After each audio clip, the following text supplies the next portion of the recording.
salah satu bentuk daripada manfaat bahasa Arab yang saya pelajari itu, saya banyak mengenal orang-orang soleh. Bukan hanya dalam negeri ini, langsung kepada saya kenal langsung sama Syekh. Dan akhirnya di situ manfaat yang saya dapatkan, saya bisa minta kontak pribadinya, bisa undang mereka untuk kajian. Ya kami pribadi atau kita sebagai orang muslim artinya menilai sudut pandang dari musibah itu bukan hanya pada satu sisi.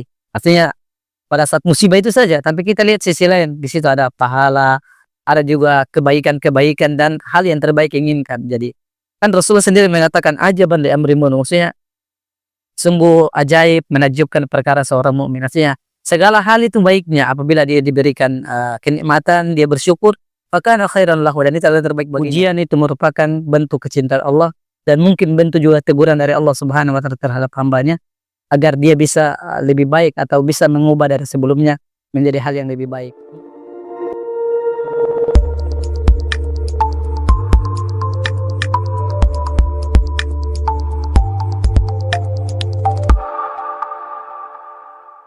Assalamualaikum warahmatullahi wabarakatuh. Jumpa lagi dengan saya Firman Syah dalam Nuansa Podcast. Alhamdulillah kembali kita bersyukur kehadirat Allah Subhanahu wa taala di kesempatan kali ini kita masih diberikan begitu banyak nikmat ya. Salawat dan salam mari senantiasa kita curahkan kepada baginda Rasulullah Muhammad sallallahu alaihi wasallam. Sahabat Nuansa Podcast, di kesempatan kali ini kita akan kembali melanjutkan daripada obrolan sate kita, dan tentu di kesempatan kali ini pula kita telah kedatangan narasumber yang begitu spesial ya. Beliau merupakan teman seperjuangan tentunya di Mahat Albir Universitas Muhammadiyah Makassar, dan saat ini termasuk mahasiswa aktif di program studi pendidikan bahasa Arab, yakni Al-Akh Irfandi. Teman, Assalamualaikum Akhi. Waalaikumsalam warahmatullahi wabarakatuh. Gimana kabarnya ini? Alhamdulillah baik-baik. Kalau kita gimana? Alhamdulillah baik-baik, salam ya deh.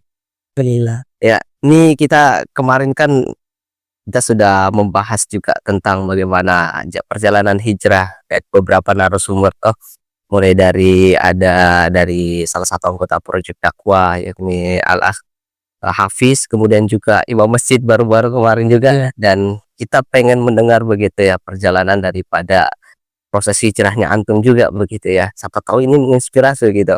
Tapi sebelum itu apa bukan sekarang ini Irfan? Kesibukannya kuliah, organisasi kampus, dan di masjid. Ya kurang lebih seperti itu kesehariannya. Ini organisasi, maksudnya organisasi apa nih? HMJ ya. Kalau di HMJ juga ada di YMPKOM di Gamalbir, dan di pimpinan daerah Kabupaten gua IPM. Ya. Itu ceritanya gimana, maksudnya kenapa antum mau berorganisasi begitu? Kan bisa sebenarnya kalau kuliah enak tinggal pulang langsung tidur saja, nggak usah lagi urus organisasi itu. Salah satu alasan untuk kenapa mau organisasi ya, ingin ada relasi, ingin juga ada perubahan dan lain sebagainya dari periode-periode sebelumnya yang kita lihat kan mungkin agak kurang baik, dalam arti ada yang mengatakan bahwa PBI itu kayak tidak mencerminkan, misalnya ada sebagian oknum yang mengatakan tidak mencerminkan itu adalah anak mahat begitu. Jadi ya kita sebagai, apalagi sudah kan masuk PBA sudah masuk kepada Mahat Albir juga ya, kita ingin merubah hal-hal yang seperti itu walaupun ya tidak maksimal gitu. Oke ya. Dan terkadang juga ada yang larut dalam organisasi juga sampai lupa itu kuliahnya, itu bagaimana pendapatnya tuh? Kalau saya sih saya bagi menjadi 3. Ada itu mahasiswa yang masuk organisasi karena memang punya niat untuk cari relasi atau ingin perubahan. Yang kedua itu yang pertama itu ingin perubahan tapi dia kuliahnya prioritas. Ada yang kedua, dia masuk organisasi tapi ya asal masuk tuh saja, aslinya mungkin sekedar ikut-ikutan atau istilah bahasa kasarnya dia itu ingin memakai PDH istilahnya.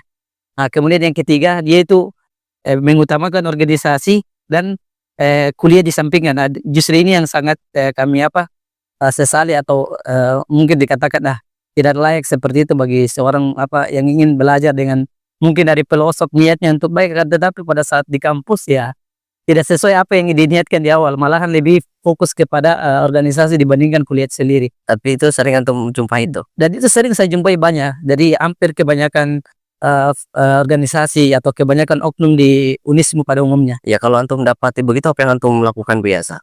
Kalau saya sendiri khususnya di PW itu kita sampaikan bahwa ingat tujuan awal kita masuk di apa. Kita masuk di organisasi itu sebagai sarana atau ingin mencari skill dan sebagainya, bukan sebagai menjadikan organisasi nomor 1 kemudian disampingkan kuliah. Ya biasa responnya gimana, baik atau gimana? Atau bahkan ya ada yang cuma begitu, atau ada yang ya merespon juga. Tapi ya kembali lagi tuh kan kita ini cuma bisa menyampaikan, tidak bisa memaksa orang untuk mengikut keinginan. Setidaknya kita sudah punya niat baik untuk memberikan edukasi atau masukan kepada teman-teman. Jangan sampai mungkin dia lalai, butuh cuma nasihat seperti itu. Iya betul. Tapi menurut antum ini organisasi bermanfaat bagi antum? Kalau saya sendiri sih ada manfaatnya selama kita bisa maksimalkan dengan baik. Jangan sampai kita masuk organisasi dari awal sampai akhir tidak ada yang berubah. Artinya kalau mau dibilang dari segi retorika tidak ada yang berubah, dari skill atau perubahan tidak ada. Saya rasa ini apa sih sia-sia aja kalau masuk organisasi. Tapi kalau dari dibilang segi manfaat ya ada relasi, bisa berretorika dan lain sebagainya. Kalau dibilang tanpa organisasi bisa juga, tapi artinya kembali lagi kalau kita mau relasi atau sesuai dengan apa yang berada pada mahasiswa ya bagus juga berorganisasi, tapi selama itu latihan bisa menjaga batas-batasan. Iya, batasan seperti apa yang dimaksud ini? Kan kita ini di latar belakangnya oleh universitas yang berdasarkan istilahnya Al-Quran dan Sunnah. Iya, Kemudian kita juga latar belakangnya Mahat. Dan ya kita tahu bagaimana batasan-batasan pergaulan. Ya tetap maksudnya tetap bermuamalah, tapi ya jaga pergaulan lebih bagus. Kan nggak layak lah orang misalnya dikatakan belajar agama baru dilihat sama orang lain kan. Jadi pandangannya kayak gimana orang gitu. "Ih, ini orang belajar agama." Dan itu saya dengar langsung dari beberapa orang yang mengatakan tidak layak seperti itu. Jadi ya perlu ada batasan. oke. Ini seputar daripada kesibukan antum Iya. organisasi ini menarik tentunya ya. Ya. Karena biasa di samping itu mahasiswa itu kalau selain daripada kuliah biasa kesibukannya organisasi. Selain itu ada yang sibuk dengan bisnis gitu ya. Pergi ke kampus biasa mempromosikan barang. Nah, itu tidak jadi masalah selagi itu tidak mengganggu daripada perkuliahan. Kita pengen membahas lebih dalam tentang bagaimana perjalanan pendidikan antum begitu. Oh, iya. Siapa tahu ini bisa menginspirasi teman-teman semua karena di balik pengalaman biasa ada poin nilai yang bisa diambil untuk menjalani kehidupan lebih baik begitu. Oke. Mungkin dari SD sampai perkuliahan begitu. Jadi ya alhamdulillah SD itu kami di SD Negeri 2 Bandeile di kampung kami, itu salah satu kampung atau desa terpencil di Maluku. Dan pada saat itu saya SD di kampus seperti biasanya anak-anak desa bagaimana sekolah dan lain sebagainya. Singkatnya perjalanan qadarullah, dan ya itu juga bisa dikatakan sebagai salah satu bentuk daripada kebaikan ialah pada saat kelas 5 SD saya mengalami suatu kejadian yaitu kecelakaan qadarullah. Dan saya diberi ujian oleh Allah selama 1 tahun sakit, dan itu sakit saya sangat parah. Dan saya kelas 5 itu sakit hampir sampai setahun, dan jadi saya kelas 6-nya itu cuma mengikuti ujian saja. Saya mengikuti ujian. Pada saat sakit itu ya saya sakit parah istilahnya, jadi ada kemudahan lah untuk diberikan izin. Kemudian pada saat ujian saya ujian. Pada saat sakit itu saya sudah kayak mulai berpikir, ini kenapa hidup saya begini ya. Terus setelah ujian sakit itu saya ujian. Saya datang ke kakak saya memberikan sedikit pertanyaan, bagaimana kalau sekolah di pondok gitu, SMP-nya untuk lanjut tingkat SMP-nya.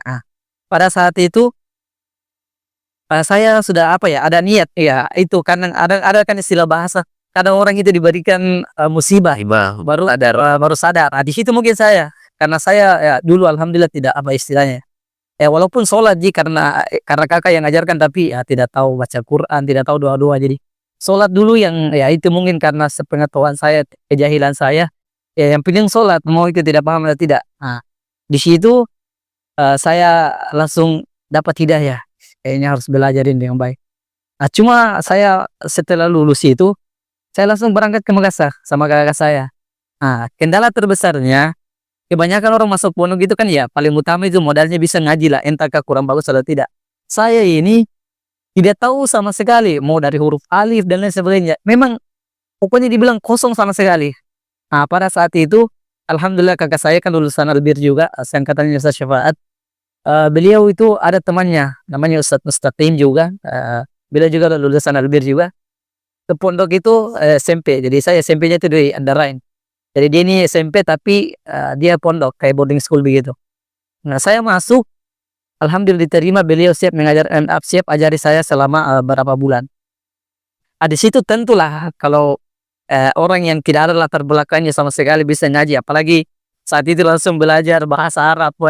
Saya di kelas itu cuma bisa lihat apa ini penjelasannya ini orang apa Ustadz, saya juga tidak paham, apalagi kan bahasa-bahasa yang mungkin menurut orang ya agak mudah, apalagi kalau sudah punya dasar mengaji kan kurang lebih seperti itu. Jadi pada saat itu saya alhamdulillah diberikan kesempatan untuk bisa kursus langsung sama Ustadz. Jadi diajari di kamarnya sekitar 1-2 bulan. Nah itu pun belum maksimal, masih bisa ya. Artinya sudah mengenal huruf lah. Nah setelah itu karena Ustadz sibuk, beliau lulus di Lipia, akhirnya digantikan sama Ustadz Rizal Manano. Pada saat itu beliau masih di Syariah dan beliau tinggal di Pondok juga. Di situ beliau ajarkan saya mengaji sampai alhamdulillah bisa ngaji. Setelah itu ya tentu banyak liku-liku dalam kehidupan di pondok itu tingkat SMP itu. Ya saya juga salah satu orang yang ya bisa dikatakan kita ini bukan keluarga yang berada, tapi alhamdulillah kami di situ semua itu masa di situ diberikan apa ya beasiswa, istilahnya beasiswa. Jadi tidak ada bayaran, palingan kita cuma urus sih palingan ya uang sabun, jajan atau cucian adalah intinya ya kehidupan sehari-hari kurang lebih seperti itu. Alhamdulillah walaupun 3-4 bulan baru saya dikirim uang, tapi selalu ada rezeki dari orang gitu, dari orang tua santri datang langsung dari mana gini begini, selalu dikasih ya 10-20, bahkan dikasih terus begitu setiap Jumat, kan kami liburnya Jumat. Alhamdulillah dikasih sama orang, dan mungkin itu salah satu bentuk rezeki. Itu SMP. Kemudian saya lanjut di SMP itu di awal-awal belajar saya orang-orang biasa ada teman saya masya Allah pintar, tapi sering berjalannya waktu ya saya bisa saingi dia lah, maksudnya dalam khususnya belajar bahasa Arab begitu. Akhirnya saya diberikan kemudahan untuk itu, dan akhirnya masih diberikan kesempatan juga untuk bisa melanjutkan sampai tingkat SMA. Akhirnya di dalam SMA juga begitu, kami selesai pengabdian selama setahun. Qadarullah pada saat setahun itu ada masalah dikit, akhirnya saya melanjutkan ke tahfiz di Bandung. Itu kurang lebih setahun, tapi corona jadi berhenti. Setelah itu saya kembali mengabdi. Setelah itu kursus, dan setelah kursus itu saya sebelum sempat kursus, sempat 2021 itu sudah mendaftar di Albir, mendaftar di Ahwal, tapi qadarullah rezeki jadi tidak lanjut. Nanti 2022 saya daftar, sudah dapat beasiswa, baru saya lanjut kuliah alhamdulillah hingga saat ini, dan sekarang ya saya masih sama Albir PBH. Kenapa harus Albir gitu? Kan ternyata di Sulawesi Selatan ada banyak sekali kampus Islam ya. Ya, Kita tidak nafikan Stiba juga. ya betul. Kemudian juga UMI kan kualitas agamanya juga luar biasa. Ya, Tapi kenapa Albir gitu menjadi pilihan? Albir yang pertama itu saya lihat ustadz-ustadz yang dikirim ke kampung. Dulu kan Mahat Albir masih ada dai-nya. Iya. Kemudian saya lihat dari kakak sendiri dan beberapa ustadz-ustadz yang langsung ada khidmahnya untuk saya pribadi. Saya masya Allah ternyata begini ya. Dan saya masih SMA itu sering ke Mahat Albir dulu, temani senior-senior untuk mendaftar. Dulu kan pendaftarannya online gitu. Jadi di situ sudah ada gambaran memang, dan saya juga punya apa ya minat besar untuk belajar bahasa Arab khususnya begitu. Akhirnya pilih Mahat Albir. Kenapa Mahat Albir ya? Bukan tidak bisa dinafikan lah, kita kan latar belakangnya bukan orang berada. Betul. Kalau kita masuk Istiba kan ya mahal, Iya. Oh. apalagi universitas lain gitu. Saya cuma 2 pilihannya dulu di Makassar, kalau bukan Istiba Albir. Artinya dua-duanya, tapi saya lihat pertimbangan lagi. Kalau Albir kan istilahnya alhamdulillah bisa lah kita, kalau di angkatannya kami kan itu SPP-nya 1 juta. Sementara alhamdulillah saya dapat beasiswa, akhirnya tidak membayar gitu. Salah satu pertimbangannya kenapa milih Mahat Albir. Iya.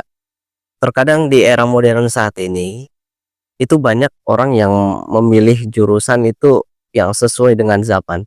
Termasuk misalnya, mohon maaf ya, kita bukan mengatakan bahwasanya bahasa Arab ini tidak sesuai dengan zaman. Ya. Tapi kita melihat banyak sekali yang kayak jurusan-jurusan yang mendukung, kayak misalnya era digital ya.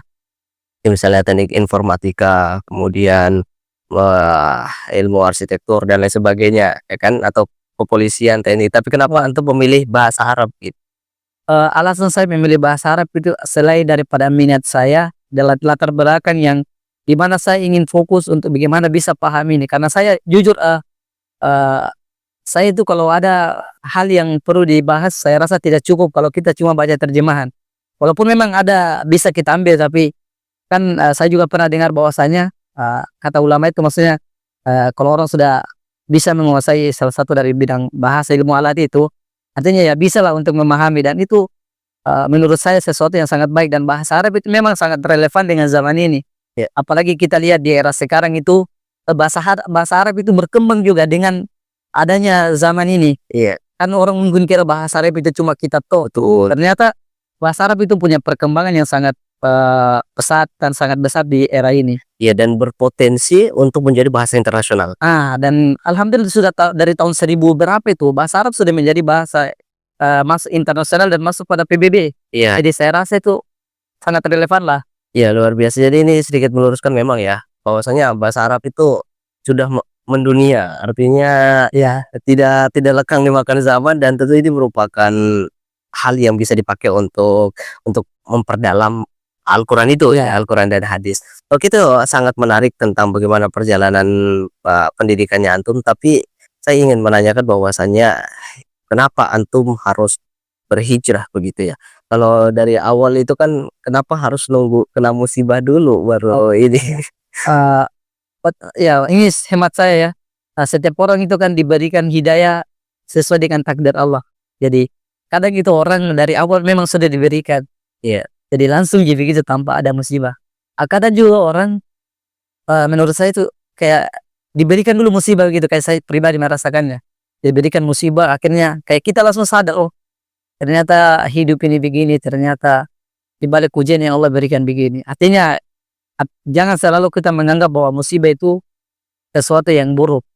Padahal kan di balik musibah itu ada hal-hal yang memang Allah inginkan untuk kita. Artinya Allah takdirkan mungkin ini adalah terbaik bagi kita. Jadi bagi ya kami pribadi atau kita sebagai orang muslim, artinya menilai sudut pandang dari musibah itu bukan hanya pada satu sisi. Artinya pada saat musibah itu saja, tapi kita lihat sisi lain. Di situ ada pahala, ada juga kebaikan-kebaikan dan hal yang terbaik yang inginkan. Jadi kan Rasulullah sendiri mengatakan ajaban li amri mu'min, maksudnya sungguh ajaib menakjubkan perkara seorang mukmin. Artinya segala hal itu baiknya apabila dia diberikan kenikmatan, dia bersyukur, fakana khairan lahu, dan itu adalah terbaik baginya.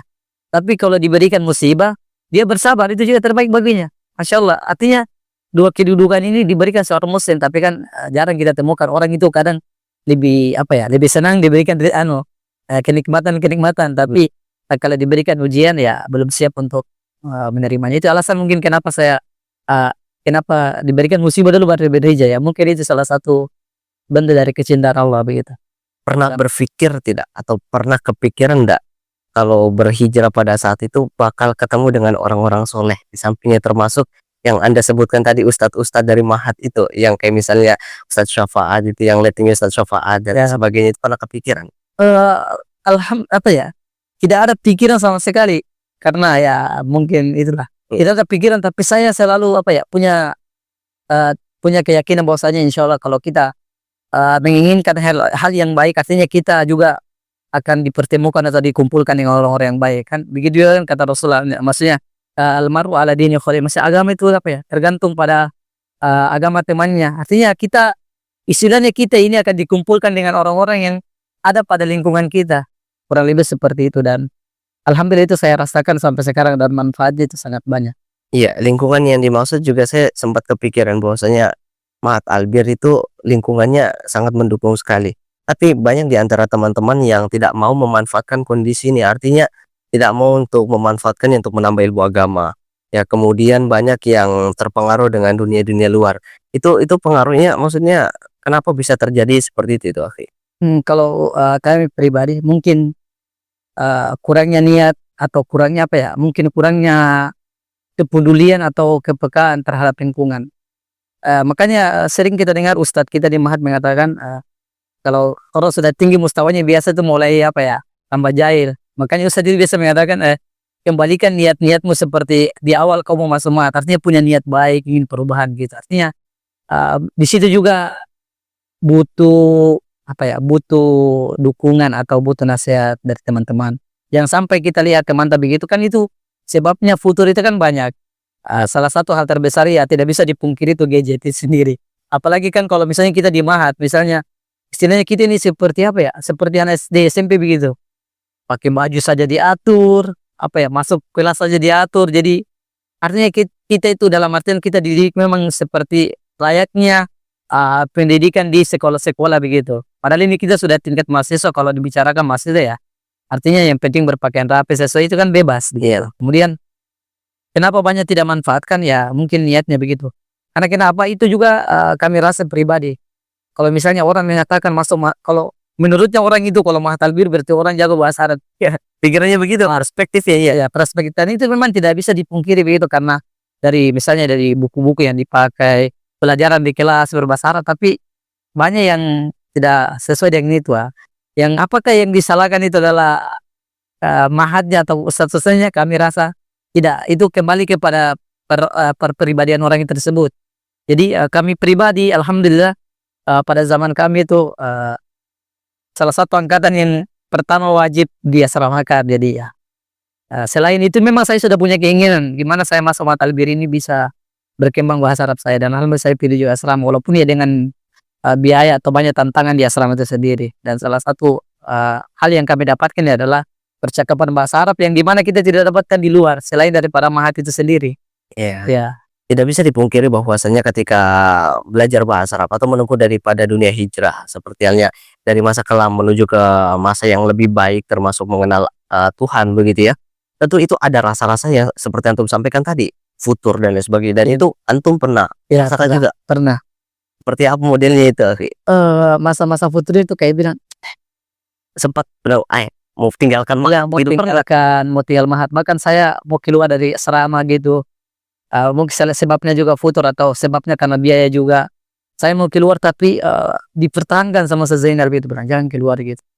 Dan alhamdulillah apa ya, saya di situ mulai mandiri. Bayangkan mungkin saya itu di situ dikasih pekerjaan sama Zainal, buang sampahnya di akhwat begitu sampah. Jadi setiap pagi setelah subuh, setelah halako, saya itu ambil sampah pergi buang. Artinya saya tidak gengsi, tidak malu karena ya mungkin menurut banyak mahasiswa ya, apalagi depannya perempuan di kampus banyak lihat kan, mungkin Ya pasti malu, malu sih atau risih atau apa, tapi saya pribadi ya untuk pekerjaannya kan halal begitu. Selama masih bisa saya bisa pakai untuk bayar asrama atau apa ya, saya tetap lakukan itu. Ya, saya lakukan itu sampai beberapa bulan, sampai di mana mungkin saya sudah tidak apa ya, tidak terlalu enak ini karena musibah dari keluarga, orang tua juga sakit, dan akhirnya saya meninggalkan itu. Tapi saya tetap asrama begitu. Iya, dan pada akhirnya juga antum keluar dari asrama dan lebih apa namanya memilih untuk tinggal di luar. Itu masih mendukung daripada bahasa Arabnya antum begitu. Termasuk antum dengar-dengar katanya tinggal di masjid begitu. Iya, alhamdulillah. Kenapa saya milih masjid? Karena saya rasa kalau di masjid kan istilahnya kita tinggal di tempatnya orang. Kita masih bisa diatur, masih bisa begini. Beda halnya kalau kita tinggal di kos. Dan itu saya lihat banyak perubahan dari teman-teman. Mungkin di asrama itu teratur waktunya apa, tapi ketika sudah tinggal di kos ya, ini artinya kita tidak bicara secara keseluruhan gitu. Artinya adalah selalu ketika di asrama mungkin begini, pas keluar itu sudah berubah dan lain sebagainya. Salah satunya itu belum siap untuk menerima lingkungan di luar. Istilahnya kan kalau kita di pondok itu kayak baru keluar penjara istilahnya.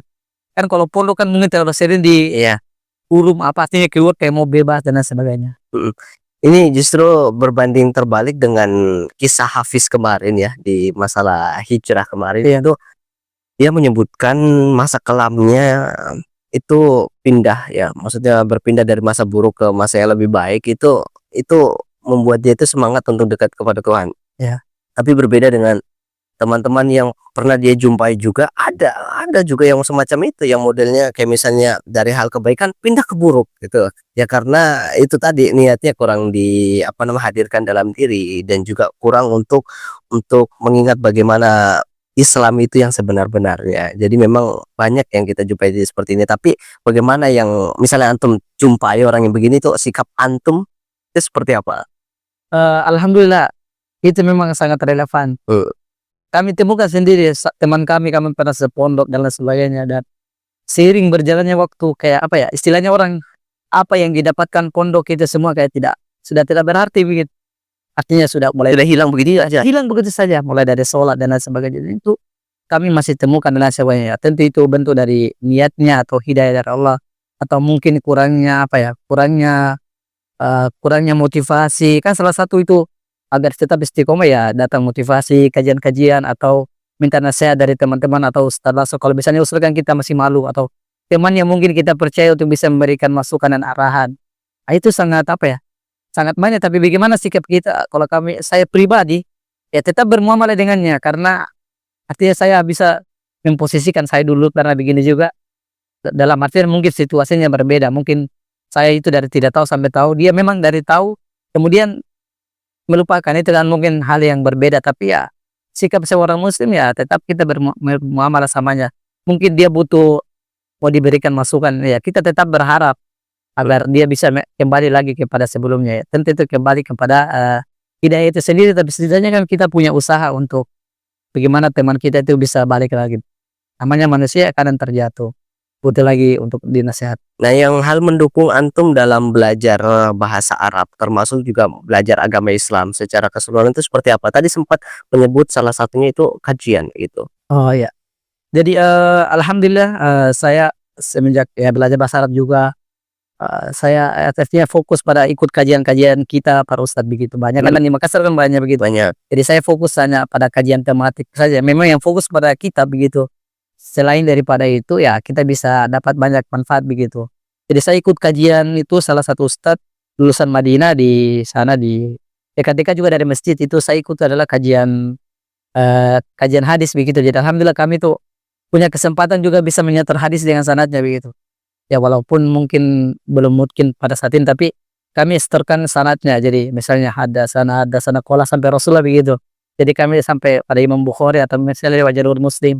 Walaupun hadisnya pendek tapi yang panjang adalah sanadnya. Itu salah satu bentuk bagaimana supaya kita bisa tetap istiqomah. Kemudian pembelajaran apa yang kami dapatkan di luar, manfaat dari bahasa Arab itu alhamdulillah salah satu bentuk daripada manfaat bahasa Arab yang saya pelajari itu, saya banyak mengenal orang-orang soleh. Bukan hanya dalam negeri ini, langsung kepada saya kenal langsung sama Syekh. Dan akhirnya di situ manfaat yang saya dapatkan, saya bisa minta kontak pribadinya, bisa undang mereka untuk kajian, bisa apa ya, mau menanyakan hal yang ingin saya tanyakan, bisa langsung tanyakan kepada saya. Itu ya salah satu model dari bahasa Arab. Walaupun saya juga apa ya, saya juga akui mungkin bahasa Arab saya tidak terlalu bagus daripada teman-teman lain, tapi ya saya selalu menanamkan pada pikiran saya atau dari penjelasan para ustadz, bahasa Arab itu bukan hanya pada saat tulisan lisan, tapi bagaimana bahasa Arab itu ya bisa dipraktikkan, bisa dijelaskan kepada orang. Karena pada umumnya kalau kita berbicara memang namanya orang bicara di awal pasti salah.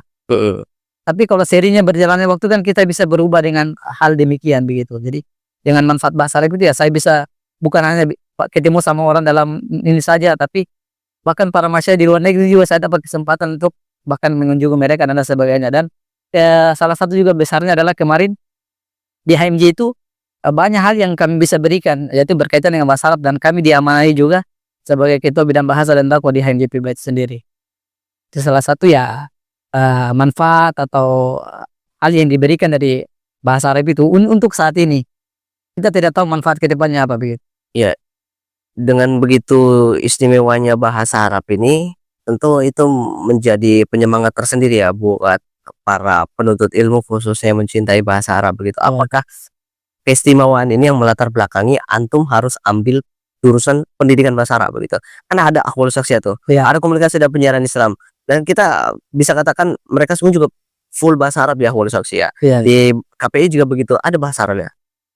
Kenapa saya milih bahasa Arab? Tentu di latar belakang dengan saya ingin menjadi seorang pengajar, insya Allah. Pengajar. Ingin seorang pengajar. Jadi saya rasa kalau mau dibicara soal lebih relevan, ya walaupun kita tidak pungkiri jurusan yang lain, tapi kalau kita mau bicara relevan, ya kita ambil yang pendidikannya begitu. Tentu pendidikan itu pembahasannya lebih khusus, bagaimana kita diajari cara mengajar, menjadi seorang guru, apa-apa yang perlu diperhatikan seorang guru misalnya. Kalau dia awal kan ya tentu bahasa Arab juga bagus, bisa juga mengajar, tapi kan lebih fokus kepada misalnya kajian hukum dan sebagainya. Kalau misalnya KPI kan lebih fokus misalnya pada masalah dakwah atau pada metode-metode dakwah dan sebagainya. Jadi kami rasa ya kalau saya pribadi lebih cocok lah milih PBA begitu. PBA ya, dan itu di tahun berapa kemarin ya, itu awal dibuka itu PBA antum angkatan berapa? Saya angkatan 2022.